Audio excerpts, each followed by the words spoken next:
Electro का मतलब होता है चार्ज। इलेक्ट्रो क्या है आपका? चार्ज।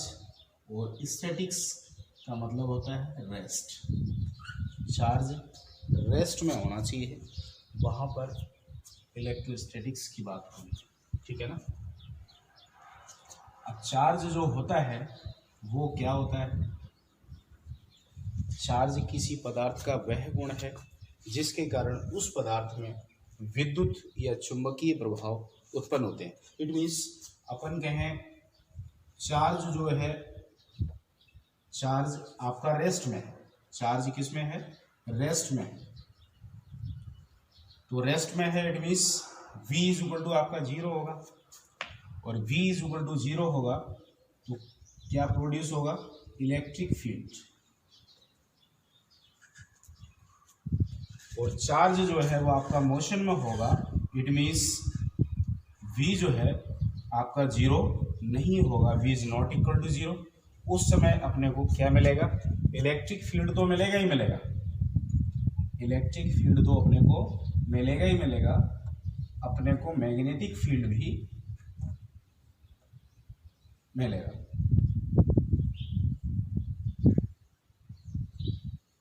इलेक्ट्रिक फील्ड तो मिलेगा ही मिलेगा, मैग्नेटिक फील्ड भी मिलेगा। अगर चार्ज जो है वो हमारा मोशन में है, चार्ज हमारा मोशन में है, इट मीन्स अपन ये कहें कि एक्सीलरेशन जो है वो इज नॉट इक्वल टू 0 है, तो उस कंडीशन में जो है अपने को इलेक्ट्रिक फील्ड भी मिलेगा, ठीक है ना, मैग्नेटिक फील्ड भी मिलेगा और आपका इलेक्ट्रोमैग्नेटिक वेव भी मिलेगा।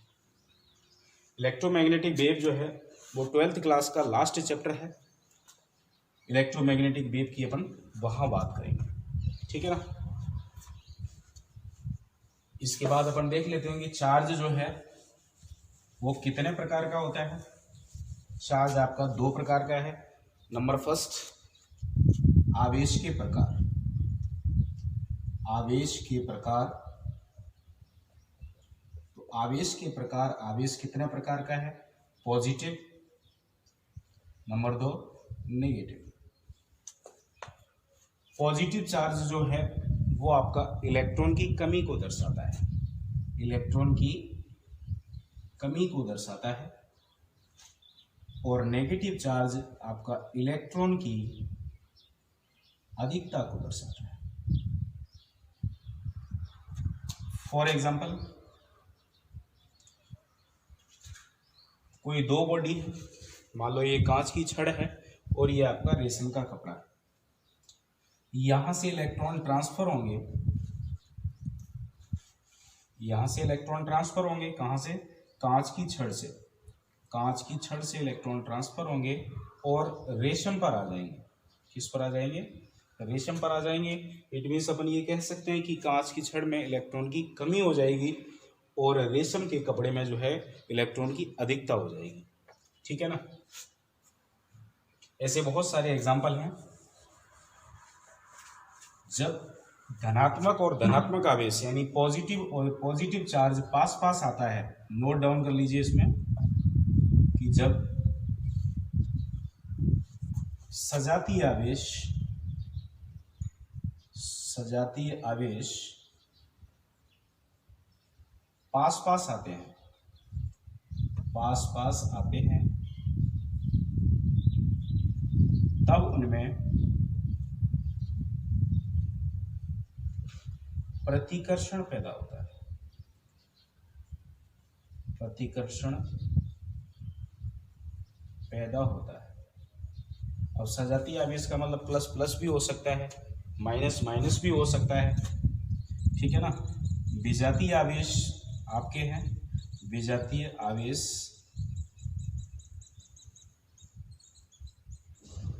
क्या उत्पन्न करते हैं? प्रतिकर्षण। एक पॉजिटिव और नेगेटिव आएगा तो आपस में अट्रैक्ट होंगे, ठीक है ना। नेक्स्ट टॉपिक देख लीजिए।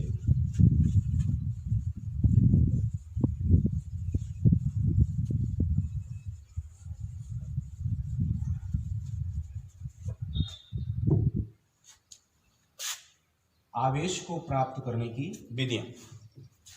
नेक्स्ट टॉपिक है आपका आवेश को प्राप्त करने की विधियां। आवेश को प्राप्त करने की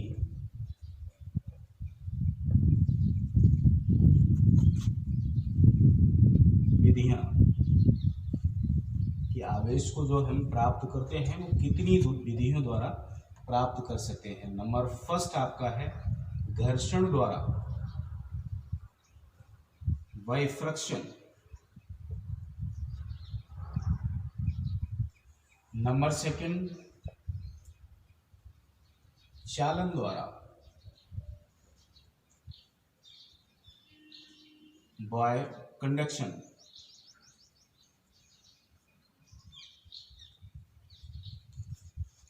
और कांटेक्ट मेथड भी इसको कहते हैं अपन।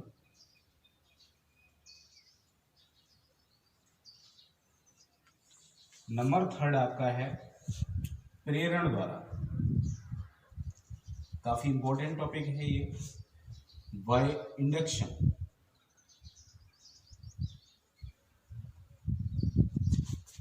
और विदाउट कांटेक्ट, विदाउट कांटेक्ट। तो सबसे अपन पहले बात कर लेते हैं घर्षण द्वारा। घर्षण क्रिया में क्या होता है कि कोई भी आपकी दो वस्तु है, उन दोनों वस्तुओं को आपस में क्या है रब किया जाता है, रगड़ा जाता है, तो वहां से आपके इलेक्ट्रॉनों का आदान प्रदान संभव होता है। तो जहां पर इलेक्ट्रॉन की कमी हो जाएगी वो चीज जो है वो बॉडी आपकी पॉजिटिव हो जाएगी, और जहां इलेक्ट्रॉन की अधिकता हो जाएगी वो बॉडी नेगेटिव हो जाएगी। मान लो कांच की छड़ है आपकी, ये क्या है आपका कांच की छड़ है, और ये आपका रेशम है। तो इन दोनों को जब आपस में रगड़ेंगे, जब रब करवाएंगे, तो यहां से अपने को देखने को मिलेगा कि कांच की छड़ से इलेक्ट्रॉन ट्रांसफर होकर जो है वो रेशम के कपड़े में आ गए। यानी कांच की छड़ में इलेक्ट्रॉन की कमी हो गई, इट मीन्स कांच की छड़ जो है वो पॉजिटिव हो गई, और रेशम में जो है इलेक्ट्रॉन की अधिकता हो गई, इट मीन्स रेशम की जो छड़ है, रेशम का जो कपड़ा है, उस पर क्या आ गया आपका नेगेटिव चार्ज आ गया। सेकंड है आपका चालन। चालन क्रिया में क्या होता है चालन, इसमें क्या होता है कोई एक आवेशित चालक होता है, उसके संपर्क में हम कोई एक अनावेशित चालक लाते हैं, इट मीन्स उदासीन गोला लाते हैं, ठीक है ना, और उससे जो कांटेक्ट करवाते हैं, चालन वस्तु से उसका कांटेक्ट करवाते हैं। मान लो इसका स्टार्टिंग में विभव जो है वो V1 है और इसका विभव V2 है। तो जब कांटेक्ट होता है एक तार द्वारा, तो आवेश यहां से निकलकर और किस में आ जाता है, आपका जो अनावेशित गोला है वो भी संपर्क में है, तो संपर्कित होकर इस पर भी आवेश आने लगता है।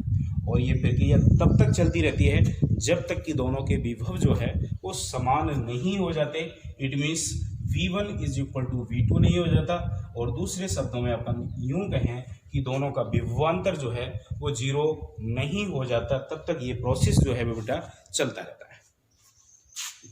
नेक्स्ट टॉपिक है आपका प्रेरण द्वारा आवेशन। आवेशन शब्द आप इसमें आ रहा है, प्रेरण द्वारा आवेशन, चालन द्वारा आवेशन। तो आवेशन क्या है, आवेशन इट मीन्स किसी वस्तु को आवेश देने की प्रोसेस जो है, आवेश देने की क्रिया जो है वो आवेशन कहलाती है।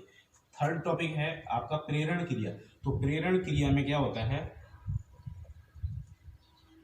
कि कोई भी एक उदासीन गोला है, इट मीन्स जितना माइनस होगा, जितने इलेक्ट्रॉन होंगे उतना ही इस पर प्रोटॉन होंगे, जितने इलेक्ट्रॉन उतना ही प्रोटॉन।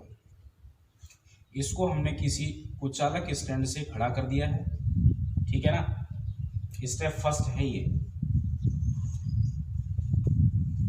स्टेप सेकंड में क्या होता है, जब इसके संपर्क में हम क्या लेकर आते हैं, इसके संपर्क में हम कोई चालक छड़ लेकर आते हैं। तो चालक छड़ लेकर आएंगे तो आवेश जो है वो क्या होगा कि जो नेगेटिव चार्ज है वो इसकी तरफ अट्रैक्ट होगा, क्योंकि इस विजातीय आवेश एक दूसरे को जो है वो आकर्षित करते हैं, ठीक है ना, और जो पॉजिटिव चार्ज है वो आपका इसके सरफेस पर आ जाएगा। ठीक है, जब इस चार्ज को हम किससे जोड़ देंगे, कांटेक्ट करवा देंगे इसका पृथ्वी से, तो पृथ्वी से निकलेंगे हमारे फ्री ऑफ इलेक्ट्रॉन, जिन्हें हम मुक्त इलेक्ट्रॉन कहते हैं, वो इसको क्या कर देंगे, खत्म कर देंगे। और खत्म करने के बाद यहाँ केवल और केवल नेगेटिव चार्ज बचेगा। और अगली स्टेप में क्या होता है कि जब हम इस छड़ को, जो चालक छड़ है, इसको भी हटा देंगे, तो ये जो नेगेटिव चार्ज बचा वो पूरे पर समान रूप से वितरित हो जाएगा। तो ये प्रोसेस जो है वो आपकी प्रेरण क्रिया व इंडक्शन मेथड है। ठीक है ना।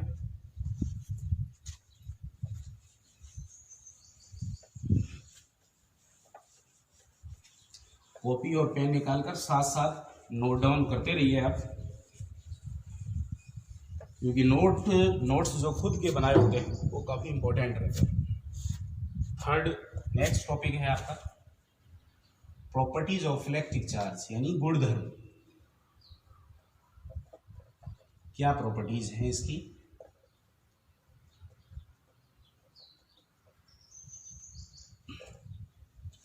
इसमें नंबर फर्स्ट है आवेशों की योज्यता। आवेशों की योज्यता, इसको इंग्लिश में कहते हैं बेटा एडिटिविटी ऑफ चार्ज। तो इसमें आवेश जो है वो एक से अधिक आवेश है, किसी सिस्टम पर एक से अधिक आवेश है, उनका बीजगणितीय योग जो है वो आपका आवेशों की योज्यता एडिटिविटी ऑफ चार्ज कहलाता है। तो कैसे निकालेंगे? मान ला Q चार्ज है आपका, तो Q is equal to Q1 plus Q2 plus Q3 plus dot dot Qn। ठीक है ना। फॉर एग्जाम्पल अपन इसको इससे समझते हैं कि ये हमारा कोई सिस्टम है, इसमें एक चार्ज आपका Q1 is equal to 1 coulomb रखा हुआ है, Q2 is equal to 2 coulomb रखा हुआ है। ठीक है ना। आवेश का मात्रक, सीधी सी बात है, आवेश का मात्रक कूलाम होता है, माइक्रो कूलाम पिको। अब Q3 जो है वो आपका मान लेते हैं इधर कि -7 कूलाम। तो यहाँ से जब आप टोटल चार्ज निकालेंगे, तो टोटल चार्ज अपन निकालेंगे तो सिंबल का अपने को ध्यान रखना है। Q1 आपका 1 कूलाम है, Q2 आपका 2 कूलाम है, Q3 आपका 7 कूलाम। तो ये कितना हो गया आपका 1 और 2 3, -7 प्लस 3 -4 कूलाम आपका चार्ज। तो सिंबल का अपने को विशेष ध्यान रखना होता है। अगर सिंबल का आपने विशेष ध्यान, चिन्ह का ध्यान नहीं दिया, तब आपका ये गलत हो सकता है।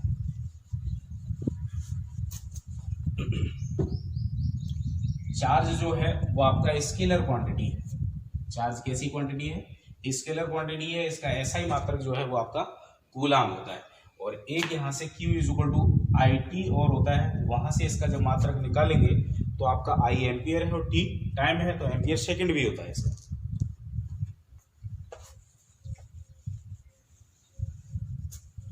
दूसरा है इसका कंजर्वेशन लॉ, आवेश संरक्षण नियम। आवेश संरक्षण नियम, तो इसमें क्या होता है? Conservation law of conservation.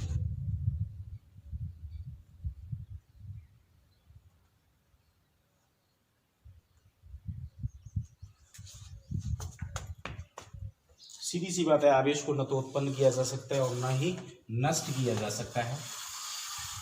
मान लो हमारा यानी नेट चार्ज जो है वो 0 रहना है। ये कांच की छड़ है और ये आपका रेशम का कपड़ा है। ये क्या है? आपका कांच की छड़ और ये आपका है रेशम। यहां से इलेक्ट्रॉन निकल गए, हमने मान लिया कि 5 इलेक्ट्रॉन यहां से ट्रांसफर हो गए। किसके लिए? रेशम के पास जाने के लिए। तो यहाँ 5 इलेक्ट्रॉन जो है वो आपके आगे यानी पॉजिटिव आ गए, यहाँ से निकले तो यानी माइनस निकले। तो यहाँ से जब नेट चार्ज निकालेंगे तो -5e plus 5e is equal to 0। Starting में क्या है, इन पर कोई भी चार्ज नहीं था। ठीक है ना। तो नेट आपका चार्ज जो निकल कर आया वो 0 आया। ये प्रोसेस जो है वो आपका आवेश संरक्षण नियम कहलाता है। अगला गुणधर्म है इसका आवेशों का क्वांटीकरण। आवेशों का क्वांटीकरण। थर्ड है आपका आवेशों का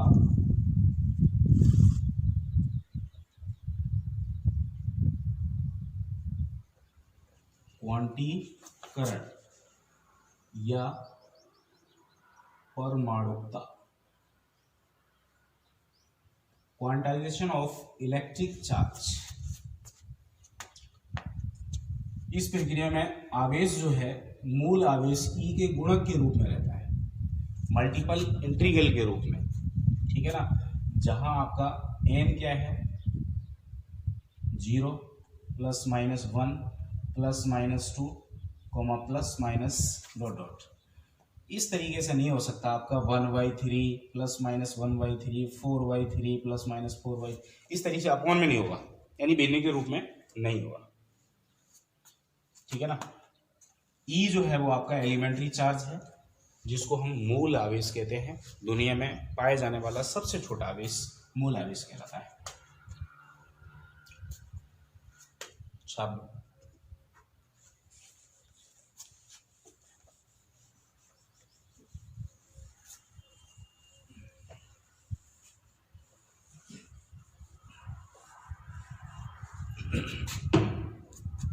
नेक्स्ट टॉपिक है अपना कूलाम का नियम।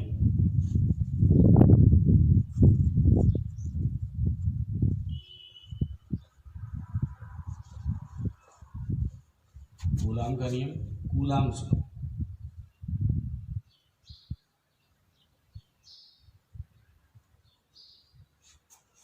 इन स्केलर फॉर्म।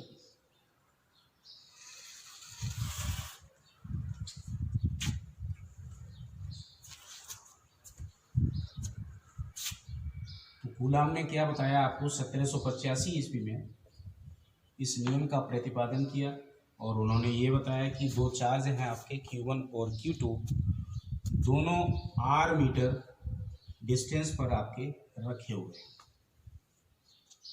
तो इन दोनों के बीच जो है Q1 Q2 पर फोर्स लगाएगा, F इस डायरेक्शन में होगा, और Q2 Q1 पर लगाएगा तो F ये होगा। तो कूलाम ने ये बताया आपका कि कोई दो आवेश Q1 Q2 हैं, उनके बीच लगने वाला आकर्षण और प्रतिकर्षण बल F उन दोनों आवेशों के गुणनफल के समानुपाती होता है तथा बीच की दूरी के वर्ग के व्युत्क्रमानुपाती होता है।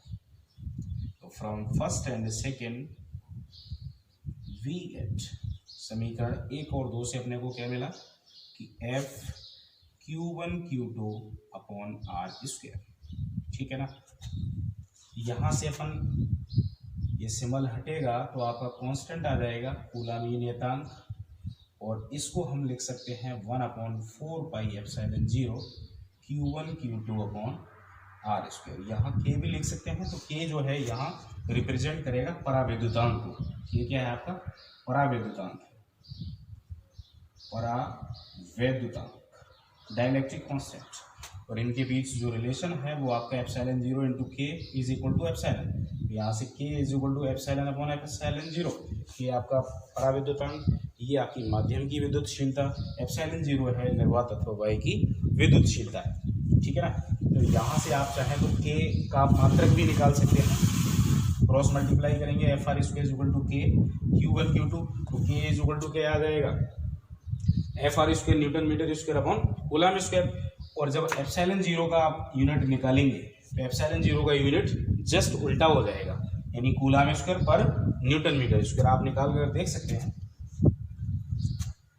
मान लो यहाँ से अपने को क्या निकालना है, यूनिट निकालना है, यूनिट ऑफ K।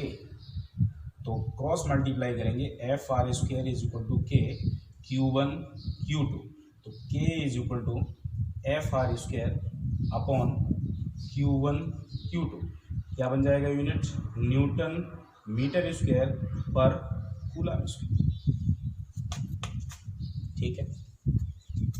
स्क्रीनशॉट ले लीजिए।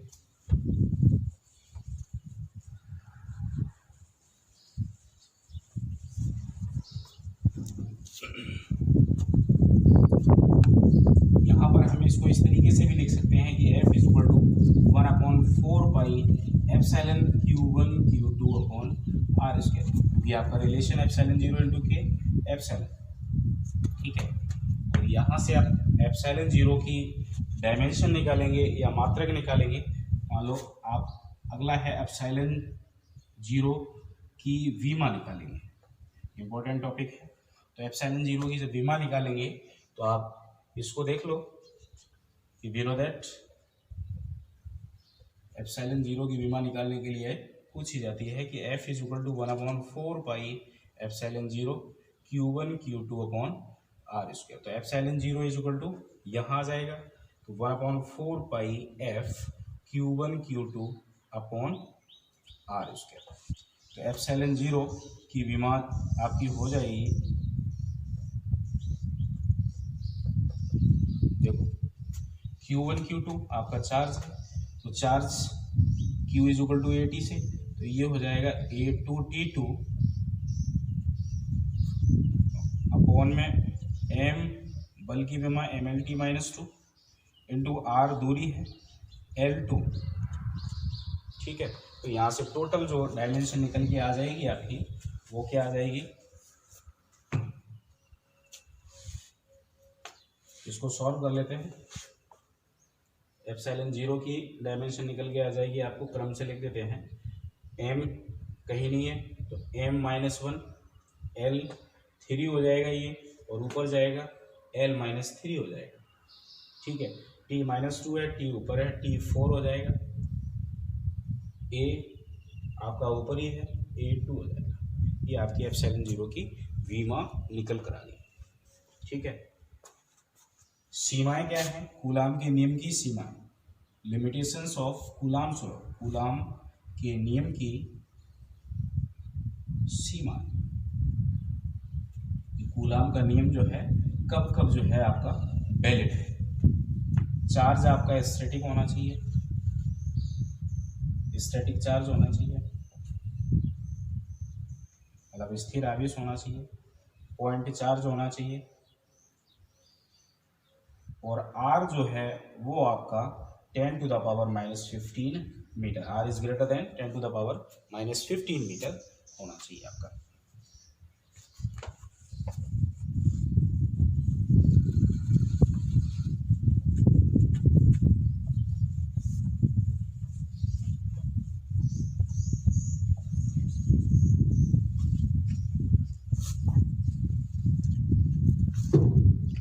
Coulomb's law in vector form.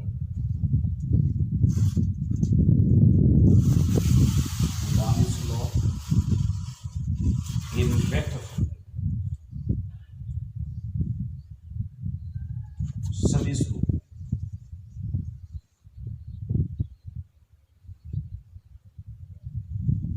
सदिश रूप में कूलाम का वेरी सिंपल।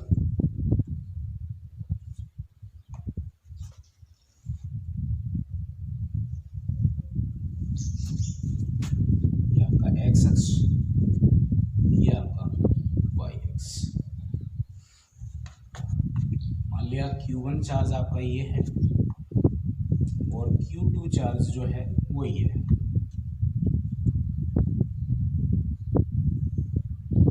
ओरिजिन से ये R1 डिस्टेंस पर है और ये आपका R2 डिस्टेंस पर है। अब Q1 Q2 पर फोर्स लगाएगा, Q1 किस पर फोर्स लगाएगा, Q2 पर फोर्स लगाएगा। Q1 फोर्स लगा रहा है Q2 पर, किस पर लगा रहा है, Q2 पर। कौन लगा रहा है, 1 लगा रहा है, ठीक है। डायरेक्शन Q1 से Q2 की तरफ है, R12 यूनिट वेक्टर। अब Q2 फोर्स किस पर लगा रहा है भाई, Q2 फोर्स लगा रहा है आपका Q1 पर, किस पर लगा रहा है, Q1 पर। Q2 लगा रहा है Q1 पर, 1 पर, तो 1 पहले लिखेंगे। कौन लगा रहा है, Q2 लगा रहा है। तो यहाँ R12 हो गया, यहाँ डायरेक्शन क्या हो जाएगी आपकी, R21 unit vector of R21, ठीक है। तो यहाँ हम लिख सकते हैं चित्र से Q1 के द्वारा Q2 पर लगने वाला बल, Q1 के द्वारा Q2 पर लगने वाला बल कितना है? F21 is equal to 1/4 pi epsilon 0 Q1 Q2 upon R square. अब डायरेक्शन देख लो, R square F12 unit vector of R12। इसको अपन थोड़ा सा और एक्सपेंशन करेंगे इसका, तो ये आपका आ जाएगा 1/4 pi epsilon 0 Q1 Q2 upon, इसको लिख सकते हैं यूनिट वेक्टर R12। आपने 11th क्लास में unit vector of R is equal to vector R upon mod of R, ये फॉर्मूला आपने पढ़ा है। ये फॉर्मूला यहाँ अप्लाई करेंगे तो यहाँ स्क्वायर है, क्या हो जाएगा आपका? क्यूब हो जाएगा। क्या हो जाएगा? क्यूब हो जाएगा, ठीक है। और यूनिट वेक्टर ऑफ R नहीं रहेगा, वेक्टर R क्या बन जाएगा? 1 2, ठीक है। और इसको थोड़ा सा एक्सपेंशन कर लेते हैं इसका, तो F21 is equal to 1/4 pi epsilon 0 Q1 Q2 upon R12। इसको अपन लिख सकते हैं mode of R2 minus R1 cube, और ये इधर आ जाएगा R2 माइनस R1। बोलो आ जाएगा नहीं आ जाएगा? इसको डाल देते हैं इक्वेशन नंबर फर्स्ट, ठीक है।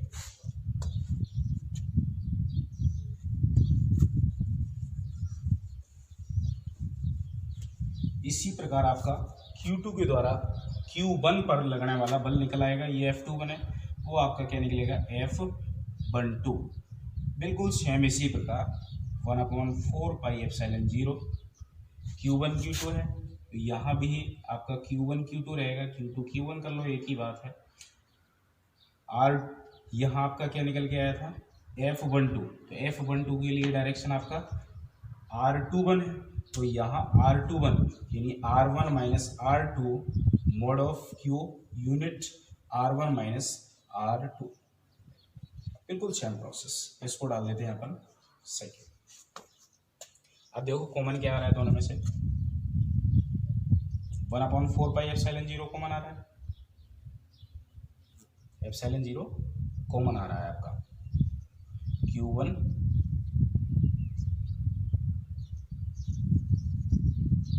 लेकिन कॉमन अपने को नहीं देखना है, अपने को डायरेक्शन इसकी देखनी है। तो F12 F21 दोनों डायरेक्शन देख लो, ये R12 है और ये R21, दोनों जस्ट अपोजिट डायरेक्शन में है, दोनों जस्ट अपोजिट डायरेक्शन में है। तो यहाँ से फ्रॉम फर्स्ट एंड सेकेंड अपने को क्या मिल जाता है कि F12 जो है वो आपका माइनस F21 न्यूटन के तृतीय नियम का पालन करता है।